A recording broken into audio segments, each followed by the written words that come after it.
প্রিয় শিক্ষার্থীবৃন্দ, আসসালামু আলাইকুম। আশা করি তোমরা সবাই ভালো আছো, আল্লাহর রহমতে, এবং সুস্থ আছো। আমি জাহানারা বেগম, সহকারী অধ্যাপক, হিসাব বিজ্ঞান বিভাগ, শিমুলিয়া ডিগ্রি কলেজের পক্ষ থেকে তোমাদের মাঝে আসছি অনলাইন ক্লাসে তোমাদের সহযোগিতা করার জন্য। আমার প্রাণপ্রিয় ছাত্রছাত্রী এবং অভিভাবক সবাইকে জানাচ্ছি আমার পক্ষ থেকে, কলেজের পক্ষ থেকে শুভেচ্ছা। আমরা আজকে হিসাব বিজ্ঞান ক্লাসের রেওয়ামিল সম্পর্কে তোমাদের বলব এবং অঙ্ক করাবো। আমার মনে হয় এই বিষয়টি খুবই গুরুত্বপূর্ণ। আমরা যারা হিসাব বিজ্ঞানের ছাত্রছাত্রীরা আছো তারা নিশ্চয়ই জানো যে রেওয়ামিল থেকে প্রত্যেকবার বোর্ডে একটা অঙ্ক থাকে। রেওয়ামিল খুবই সহজ একটা জিনিস, কিন্তু এটা আমরা অবলম্বন ভুল করে থাকি। এর জন্য আজকে আমার বিষয় রেওয়ামিল। আমি আশা করছি যে তোমরা যদি একটু মনোযোগ সহকারে এই গুরুত্বপূর্ণ ক্লাসটি দেখো তাহলে আর তোমাদের একটু চর্চা করা দরকার হবে না। আজকের ক্লাসে তোমরা রেওয়ামিল সম্পর্কে যেসব খুঁটিনাটি জটিল বিষয় আছে তোমরা ক্লিয়ার হয়ে যাবে। তাহলে আমরা চলে যাচ্ছি রেওয়ামিলে। আমাদের আগে সর্বপ্রথম দেখতে হবে যে আমরা রেওয়ামিল লিখছি, এরপরে হিসাব বা খরচ কোনো কিছু লিখতেছি না। কেন? রেওয়ামিল একটি বিবরণী, এটি কোনো হিসাব না। কিসের বিবরণী? আমরা সবাই জানি যে খতিয়ান হিসাবের রাজা, যা এবং খতিয়ান হচ্ছে পাকা বই। এই পাকা বই বা হিসাবের রাজাকে গাণিতিক শুদ্ধতা যাচাইয়ের জন্য যে বিবরণী প্রস্তুত করা হয় সেটি হচ্ছে রেওয়ামিল। তাহলে আমরা রেওয়ামিলের গুরুত্বটা বুঝতে পারতেছি, এবং এই রেওয়ামিল থেকেই আমরা আর্থিক অবস্থার বিবরণী তৈরি করে থাকি। এজন্য রেওয়ামিল হিসাব না হলেও এর গুরুত্ব খুবই বেশি। আর এই রেওয়ামিল আমরা সাধারণত বছরের শেষের দিকে করি, যখন খতিয়ানের সব উদ্বৃত্তগুলো করা হয়। সেই উদ্বৃত্তগুলো নিয়ে একটি তালিকা প্রস্তুত করি। সেই তালিকা বা বিবরণীকে আমরা রেওয়ামিল বলে থাকি। আর রেওয়ামিলের সমস্ত প্রকার হিসাব অন্তর্ভুক্ত হয়। তার মধ্যে দেখো সম্পদ ও দায়, আয় ও ব্যয়, সকল শ্রেণীর হিসাব আমার রেওয়ামিলে অন্তর্ভুক্ত হয়। এই কারণে আমাদের দেখতে হয় যে কোন কোন হিসাব আসলে রেওয়ামিলে অন্তর্ভুক্ত হয় এবং কোন কোন বিষয় রেওয়ামিলে অন্তর্ভুক্ত হয় না। এই বিষয়ে আমাদের ক্লিয়ার হতে হবে। যে বিষয়গুলো রেওয়ামিলে অন্তর্ভুক্ত হয় সে বিষয়গুলো হচ্ছে সম্পদ, দায়, আয়, ব্যয়। কিন্তু এর মধ্যে থেকে আমরা রেওয়ামিলকে সহজভাবে বোঝার জন্য কি করব, যে আমাদের ক্রেডিট পাশে সাধারণত আইটেমগুলো কম থাকে। ক্রেডিট পাশে আমাদের কি কি আইটেম আসে, যদি আমরা ক্রেডিট পাশটা আইডেন্টিফাই করতে পারি তাহলে আমরা বুঝতে পারবো যে বাকি হিসাবগুলো সব ডেবিট পাশে আসবে। আর ডেবিট ক্রেডিটের বিষয়টা একটু বলি। আমাদের এই রেওয়ামিল আসলে কাকে বলে সেটা আমাদের আগে সর্বপ্রথম জানা দরকার। সেটা হচ্ছে রেওয়ামিল হচ্ছে খতিয়ানের গাণিতিক শুদ্ধতা যাচাই করার জন্য। আমি আবার বলছি, খতিয়ানের গাণিতিক শুদ্ধতা যাচাই করার জন্য হিসাবের উদ্বৃত্তগুলোকে ডেবিট ও ক্রেডিট দুই ভাগে ভাগ করে যে বিবরণী প্রস্তুত করা হয় তাকেই বলা হয় রেওয়ামিল। এখন আমরা রেওয়ামিলে যেহেতু অনেক হিসাব অন্তর্ভুক্ত হয়, সেহেতু আমরা অনেক হিসাবে উদ্বৃত্ত অন্তর্ভুক্ত হয়, সেহেতু আমরা দেখব যে সহজ পদ্ধতিতে যদি একটা ডেবিট বা ক্রেডিট যে কোনো একটি পাশ আমরা আইডেন্টিফাই করতে পারি তাহলে আমাদের রেওয়ামিল করাটা খুবই সহজ হয়। সেই ক্ষেত্রে আমি বলতে চাই যে আমরা ডেবিট বা ক্রেডিট পাশটা আইডেন্টিফাই করি। তাহলে ক্রেডিট পাশে যে আইটেমগুলো আসে সেগুলো যদি আমরা বুঝতে পারি তাহলে বাকি সব আইটেম ডেবিট পাশে আসবে। তাহলে আমরা একটু বলি যে দফাগুলো ক্রেডিট হয়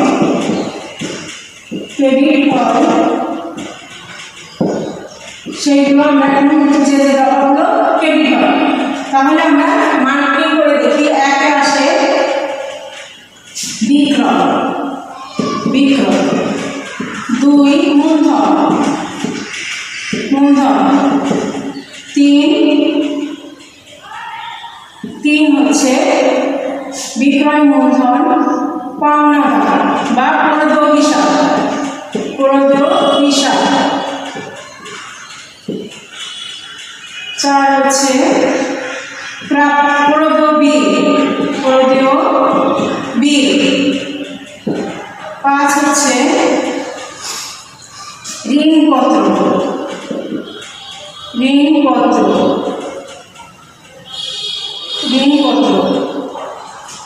6 ঋণপত্র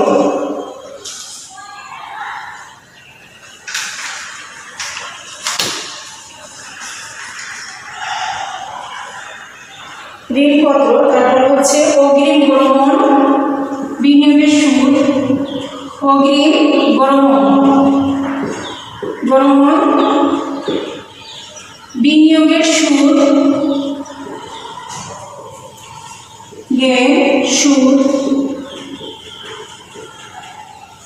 তারপরে নিচে দিয়ে 8 নম্বরে হচ্ছে সমস্ত প্রকার সঞ্চিতি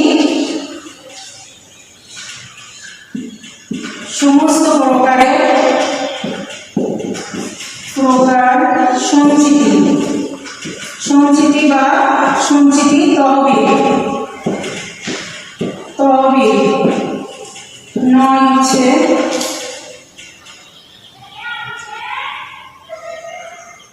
শিক্ষানবিশ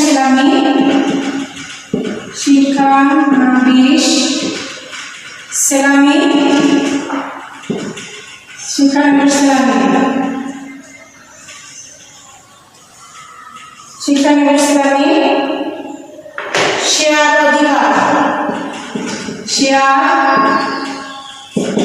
অধিকার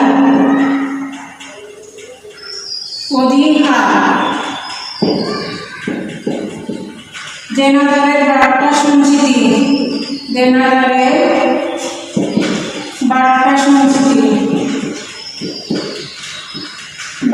সঞ্চিতি বা অনাদায়ী দেনা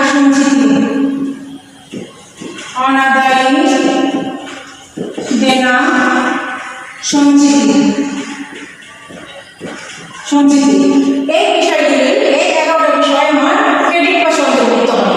তাহলে যদি এগুলো আমার ক্রেডিট পাশে অন্তর্ভুক্ত হয় তাহলে বাকি যতগুলো আইটেম আছে বা উদ্বৃত্ত আছে সেগুলো আমরা ডেবিট পাশে লিখব। তাহলে আমাদের রেওয়ানি মিলে যায় এবং রেওয়ানি শুদ্ধ হবে। এখন আমরা দেখি যে কি দফা যে দফাগুলো রেওয়ানির অন্তর্ভুক্ত হয় না। এখন আমরা দেখব যে দফাগুলো রেওয়ানির অন্তর্ভুক্ত হয় না। তাহলে আমরা সেটা লিখি যে দফাগুলো রেওয়ানির অন্তর্ভুক্ত হয় না। দফাগুলো অন্তর্ভুক্ত হয় না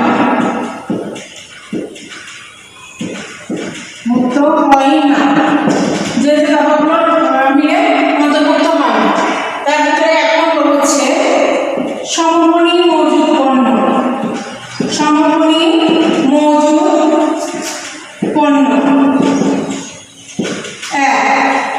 2 নম্বর হচ্ছে হাতে নগদ প্রারম্ভিক 3 হচ্ছে ব্যাংক জমা প্রারম্ভিক। তারপরে 4 হচ্ছে প্রাপ্য হিসাব প্রদত্ত হিসাব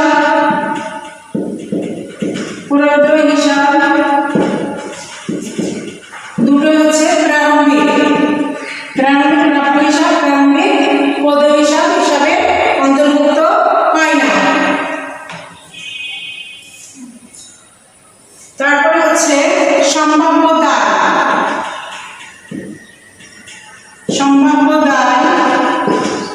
6 হচ্ছে অব্যবহৃত মণিহারি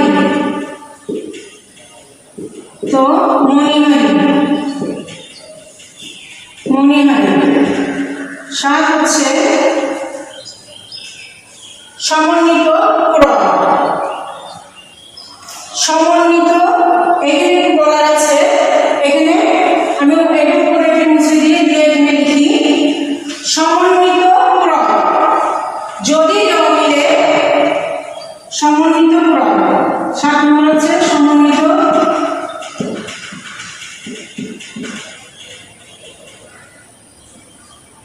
সমন্বিত সমন্বিত ক্রয়। সমন্বিত ক্রয় যদি থাকে রমিলে যদি সমন্বিত ক্রয় থাকে তাহলে সেই রমিলে প্রারম্ভিক মজুদ পণ্য অন্তর্ভুক্ত হয় না। সেক্ষেত্রে প্রারম্ভিক মজুদ পণ্য অন্তর্ভুক্ত হবে না। যদি অঙ্কে সমন্বিত ক্রয় থাকে সেক্ষেত্রে প্রারম্ভিক মজুদ অন্তর্ভুক্ত হবে না। এখানে সমমানী মজুদ পণ্য অন্তর্ভুক্ত হবে। সমমানী মজুদ পণ্য অন্তর্ভুক্ত হবে। তাহলে আমরা বুঝতেছি যদি উদ্বৃত্ত থাকে সমন্বিত ক্রয় তাহলে প্রারম্ভিক মজুদ পণ্য অন্তর্ভুক্ত হবে না, হবে কি সমমানী মজুদ পণ্য। শুধুমাত্র সমন্বিত ক্রয় থাকলে মিলে সমমানী মজুদ পণ্য অন্তর্ভুক্ত হয়, তাছাড়া কখনোই সমমানী মজুদ পণ্য মিলে অন্তর্ভুক্ত হবে না। তাহলে তোমরা বুঝতে পারছো যে এই দফাগুলো মিলে অন্তর্ভুক্ত হয় না। আর যে দফাগুলো ক্রেডিট হয় সেগুলো আমি দেখালাম, আর এইগুলো অন্তর্ভুক্ত হয় না। বাকি যা আছে সব তোমরা ডেবিট করবা, ক্রেডিট করবা, করলে মিলে 2 মাস মিলে যাবে। এখন প্রশ্ন হচ্ছে মিলে 2 মাস কেন মিলে যায়? আমি একটু দেখাই। অনেকে প্রশ্ন করো যে ম্যাডাম মিলে 2 মাস কেন মিলে যায়? দেখো তাহলে মিলে 2 মাস কেন মিলে যায়? মিলে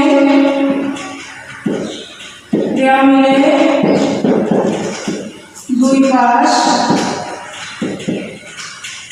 কেন মিলে যায়? কেন মিলে যায়? এটা একটা প্রশ্ন থাকতে পারে আমাদের যে মিলে 2 মাস কেন মিলে যায়? উত্তর হচ্ছে দেখো এটা দুতরফা দাখিলা হিসাব পদ্ধতি। দুতরফা দাখিলা হিসাব পদ্ধতি। এটা দুতরফা দাখিলা হিসাব পদ্ধতি। দুতরফা দাখিলা হিসাব পদ্ধতি হওয়ার কারণে এটি যে আমরা জাবেদায় একটা ডেবিট করছি আর একটা ক্রেডিট করছি, যে পরিমাণ টাকা আমরা ডেবিট করছি সেই পরিমাণ টাকা আবার ক্রেডিট করছি, এর জন্য মিলে 2 মাস মিলে যায়।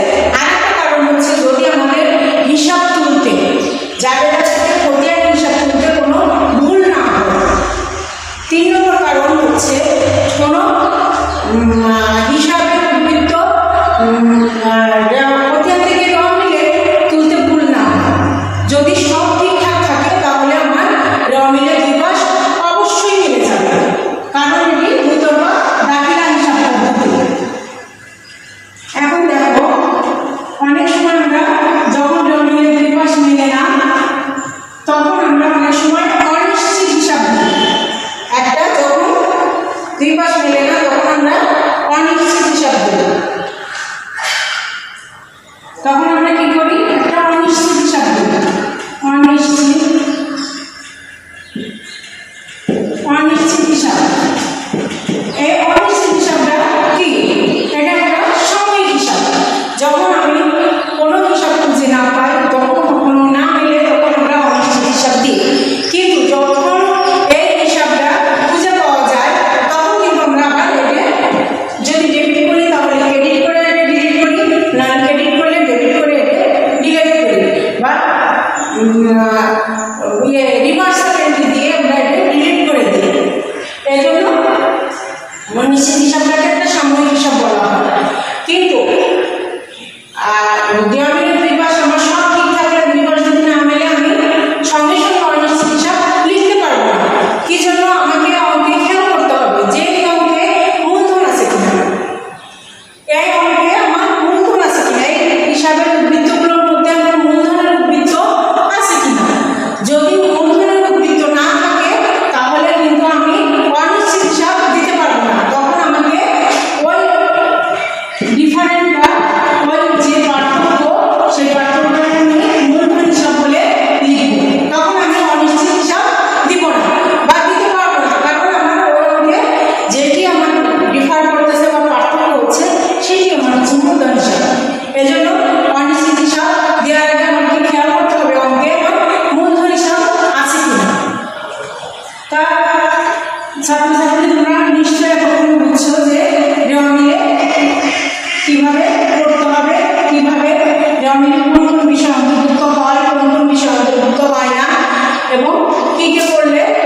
রেওয়া মিল সঠিকভাবে মিলে যাবে। এখন আমরা দেখি যে রেওয়া মিলের ছক, আমরা যে রেওয়া মিল অঙ্কন করবো তার ছক, সঠিক ছকটা দেখো।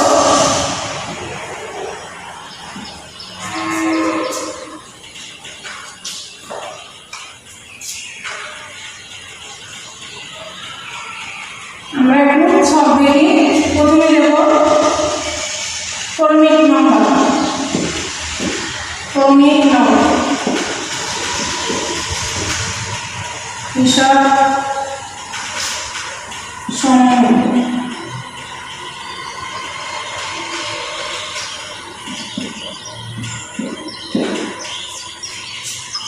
খতিয়ান পৃষ্ঠা, যেহেতু আমরা খতিয়ান থেকে নিয়ে আসি এখানে আমাদের একটা খতিয়ান পৃষ্ঠা দিতে হবে। খতিয়ান পৃষ্ঠা ডেবিট ক্রেডিট, ডেবিট টাকা ক্রেডিট টাকা। উপরে আমরা প্রতিষ্ঠানের নাম লিখব, প্রতিষ্ঠানের নাম রেওয়া মিল, রেওয়া মিল। আর এখানে আমরা তারিখ দিব, আমরা লিখি 2019 সালের 31 ডিসেম্বর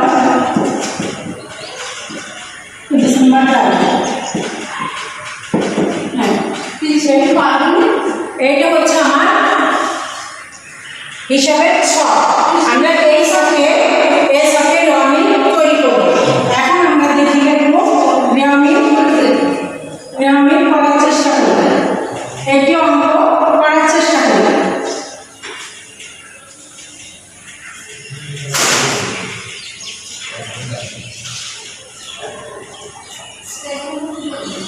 একটা অঙ্ক করার চেষ্টা করি।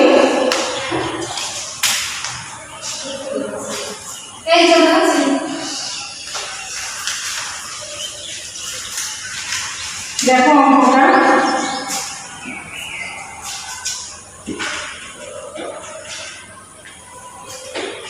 আমার মনে হয় এরপরে তোমরা অঙ্কটা করতে পারবে।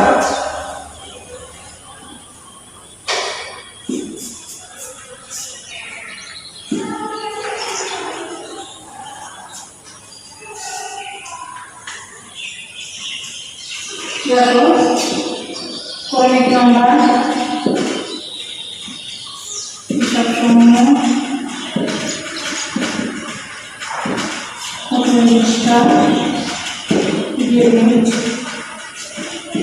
তোমরা ইচ্ছে করলে আমরা তুলে নিতে পারো। 1 নম্বরে আছে প্রারম্ভিক মজুর, প্রারম্ভিক মজুর 50,000 টাকা, মূলধন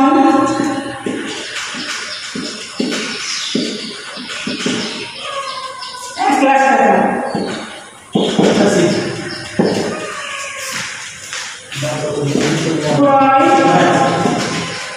ক্রয় 80,000 টাকা, 80,000 টাকা, বিক্রয়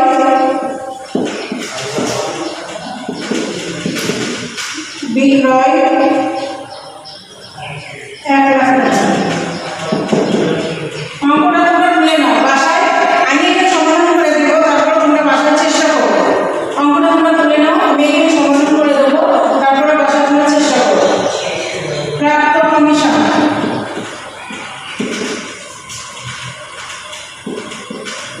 প্রাপ্ত কমিশন 10,000 টাকা, বেতন খরচ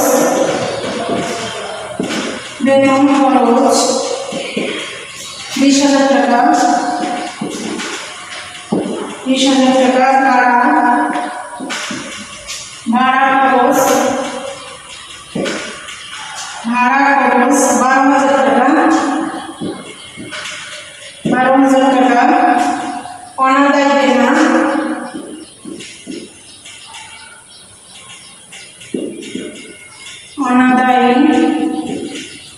দেনা 3,000 টাকা,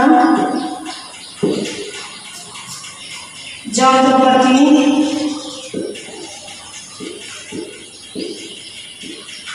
যন্ত্রপাতি 5,800 টাকা, দেনাদার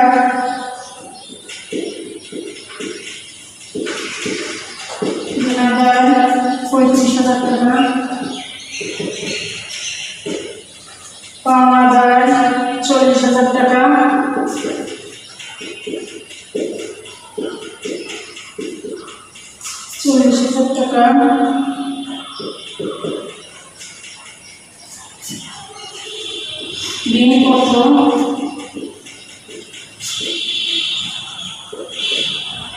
ঋণপত্র 6% ঋণপত্র 10,000 টাকা। তারপরে ব্যাংক জমা অতিরিক্ত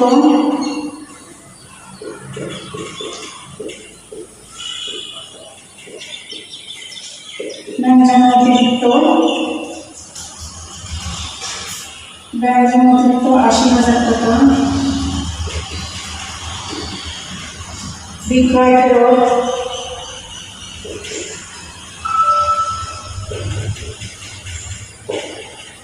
বিক্রয় ফেরত 2,000 টাকা। উত্তোলন দালান কোটা হচ্ছে দালান কোটা 1,37,200 টাকা। 1,37,200 টাকা। মোট হচ্ছে 3,18,800 টাকা। 3,18,800 টাকা। এই হচ্ছে আমার অঙ্ক। এর হচ্ছে সমাধান। নিশ্চয়ই তোমরা আমি যেগুলো বলছি সে অনুযায়ী গেলে সমাধান তোমরা করতে পারবে। তারপর আমি তোমাদের সমাধান করে দিচ্ছি।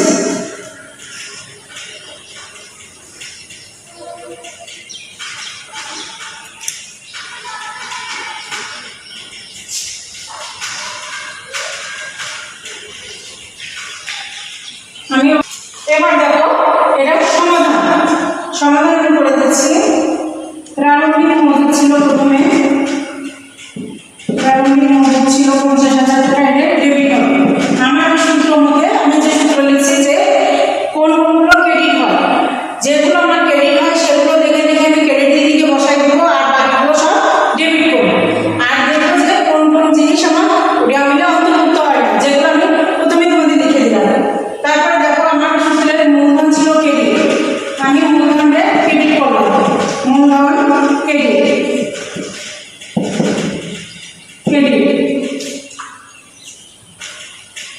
সূত্র অনুযায়ী দেখো মূলধনকে ক্রেডিট করা আছে। তারপরে ক্রয় আছে, ক্রয় হচ্ছে 80,000 টাকা। যেহেতু ক্রেডিট না ক্রয় তাহলে এটা ডেবিট দিকে বসবে। তারপরে বিক্রয় দেখো আমি লিখছি ক্রেডিট, তাহলে সেই সূত্র অনুযায়ী বিক্রয়কে আমি ক্রেডিট করতেছি। তারপরে প্রাপ্ত কমিশন, সমস্ত প্রকারের প্রাপ্তি বা আয়, সমাবার বলি সমস্ত প্রকারের প্রাপ্তি বা আয় হলে এটা ক্রেডিট হবে। এটা তোমাদের জানার বিষয়। হয়তো আমার সূত্র থেকে লেখা হয়তো হয়নি বা না হলেও এটা তোমাদের জানার বিষয় যে সমস্ত প্রকারের আয় এবং প্রাপ্ত গুলো ক্রেডিট আছে। তাহলে আমরা প্রাপ্ত কমিশন ক্রেডিট, প্রাপ্ত কমিশন ছিল 10,000 টাকা, ক্রেডিট করলাম। তারপরে বেতন খরচ, যেহেতু এটা আমার ক্রেডিট দিকে আমি লিখে নিই, এটা আমার তাহলে যেগুলো আমি ক্রেডিট দিকে লিখে নিই সেগুলো সব আমার ডেবিট, তাহলে 20,000 টাকা। তারপরে ভাড়া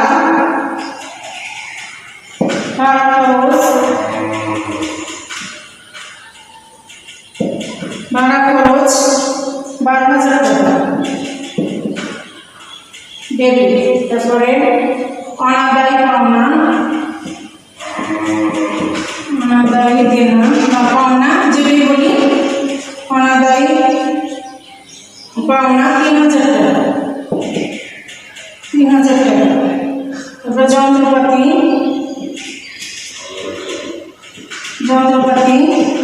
5,800 টাকা। 800 টাকা। তারপরে দেনাদার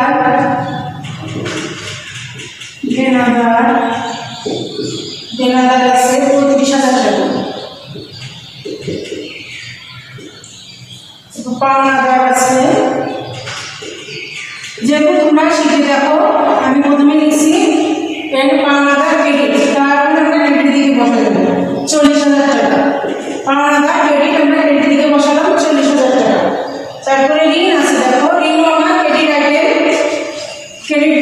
পাচ্ছি 6% ঋণ।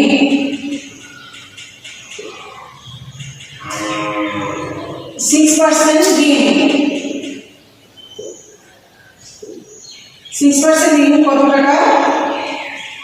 80,000 টাকা, 10,000 টাকা। 6% ঋণ 10,000 টাকা। আমরা ক্রেডিট দিকে বসাই দিলাম।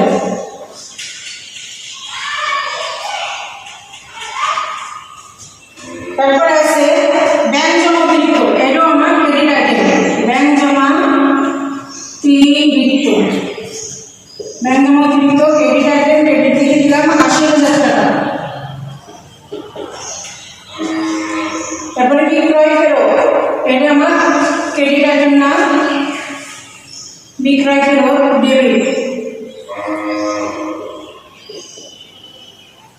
বিক্রয় ফেরত 2,000 টাকা। তারপরে আছে দালাল, এটা আমার ক্রেডিট আইটেম না, ডেবিট আইটেম। দালাল কত? 1,37,200। 1,37,200।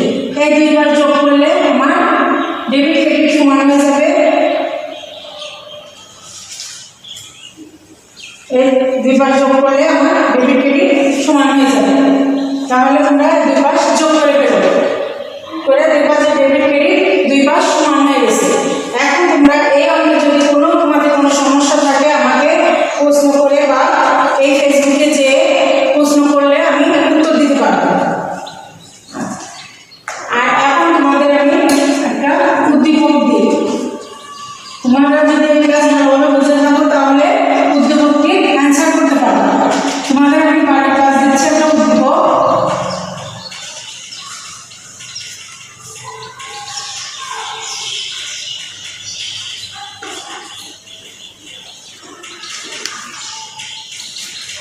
একটা অঙ্ক দিয়ে এটি তোমাদের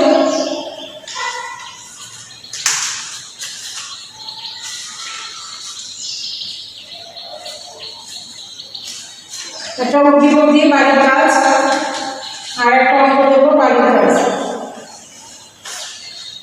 না, একটা উদ্দীপক দিই, জনাব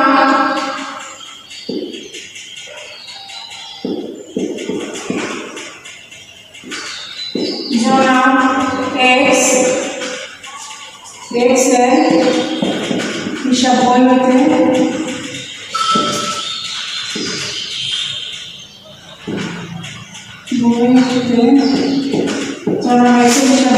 নিম্নলিখিত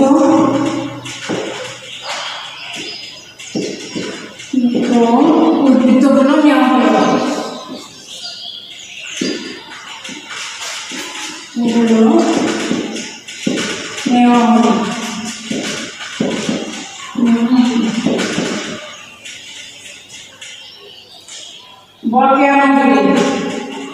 বকেয়া মজুরি, তোমরা এই উদ্দীপকটা তুলে নাও। ছাত্রছাত্রী তোমরা উদ্দীপকটা তুলে নাও, তুলে নিয়ে জনাব বকেয়া মজুরি 8,000 টাকা। বকেয়া মজুরি 8,000 টাকা। হাতে নগদ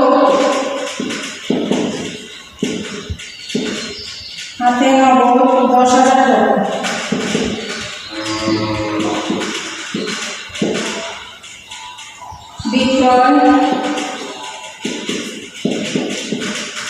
বিক্রয় 1,70,000 টাকা।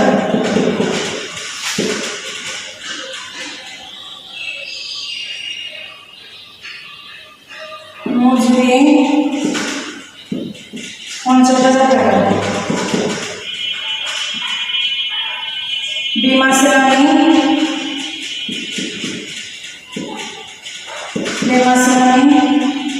20,000 টাকা। उत्तोलन 40,000 টাকা। दालान कोटा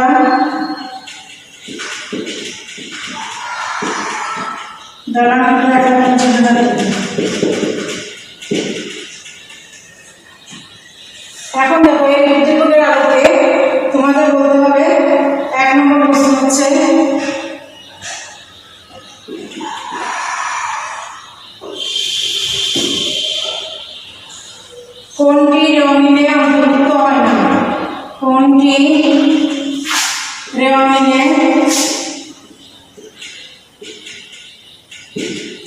না অন্তর্ভুক্ত হয় না, মুক্ত হয় না। এক হচ্ছে ক নাম্বার প্রারম্ভিক মজুর। প্রারম্ভিক মজুর ক সমভূমি মূলধন গ সমভূমি মজুর আর ঘ হচ্ছে উত্তোলন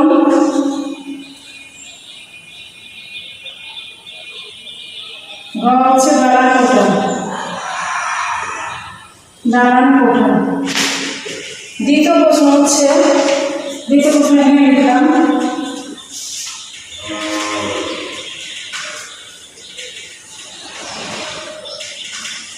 দ্বিতীয় প্রশ্ন হচ্ছে রেওয়া মিলে ডেবিট দিকে লিপিবদ্ধ হয়। রেওয়া মিলে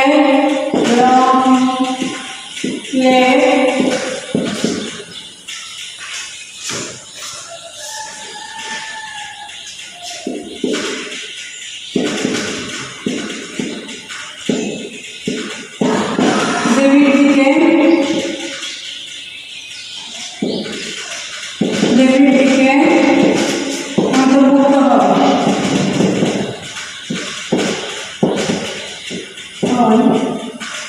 এক মূলধন বিক্রয়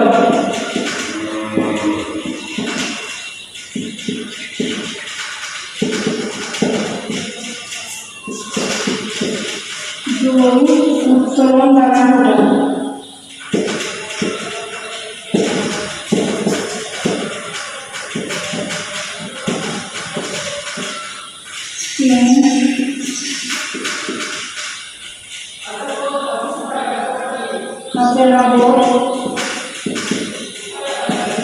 হাতে নগদ মজুরি বিমা। কোনটি সঠিক?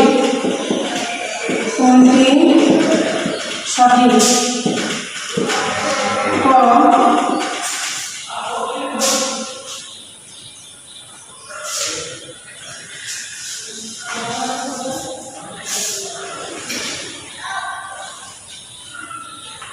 কোনটি সঠিক?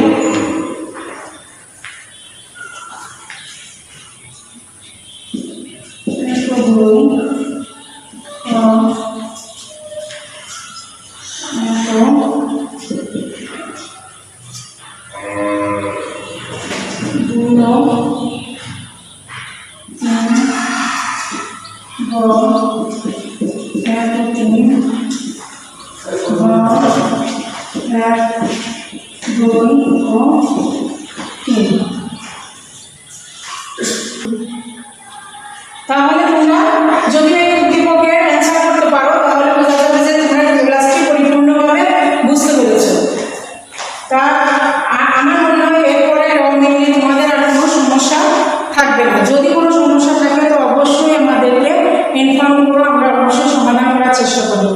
তাহলে ছাত্রছাত্রী তোমরা অবশ্যই এই ক্লাসটি ভালোভাবে পড়াশোনা করো, বাসায় থাকো, সুস্থ থাকো, স্বাস্থ্যবিধি মেনে চলো, সামাজিক দূরত্ব বজায় থেকো, ঘন ঘন হাত দিও। তোমাদের সুস্বাস্থ্য আমাদের একমাত্র কামনা। তোমরা সুস্থ থাকো, আশেপাশে সবাইকে সুস্থ থাকো রাখার চেষ্টা করো, স্বাস্থ্যবিধি মেনে চলো, মাস্ক ব্যবহার করো, বাইরে যদি একান্তই যেতে হয় মাস্ক পরে যাবা এবং ঘন ঘন সবাইকে হাত দিবা। তো সবাই সুস্বাস্থ্য কামনা করে ঘরে থাকার পরামর্শ দিয়ে আমি এখানে শেষ করছি। খোদা হাফেজ।